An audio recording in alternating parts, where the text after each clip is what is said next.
અહેમદાબાદ મિત્ર ન્યૂઝમાં આપનું સ્વાગત છે।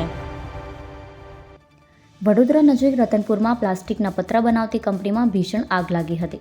આ બનાવ પ્લાસ્ટિક કંપનીમાં હોવાથી આગે વિકરાળ સ્વરૂપ ધારણ કર્યું છે અને દૂર દૂર સુધી આગના ગોટે ગોટા જોવા મળ્યા। બનાવને લઈ વડોદરા ફાયર એન્ડ ઇમરજન્સી સેવાને કોલ મળતાની સાથે જ ઘટના સ્થળે ફાયર વિભાગની ટીમો પહોંચી હતી અને પાણીનો મારો ચલાવ્યો હતો। 3 કલાકની ભારે જહેમત બાદ આગને કાબૂમાં મેળવવામાં સફળતા મળી હતી। ડભોઈ રોડ પર અક્ષય સિટી જોય એસ્ટેટમાં આવેલી ખાનગી કંપનીમાં ભીષણ આગનો બનાવ બનતા અફરાતફરીનો માહોલ સર્જાયો હતો। આ આગના બનાવને કારણે તાત્કાલિક 3 ફાયર સ્ટેશનથી ટીમ ઘટના સ્થળે પહોંચી હતી। આગ પર કાબૂ મેળવવાના પ્રયાસો હાથ ધરવામાં આવ્યા હતા।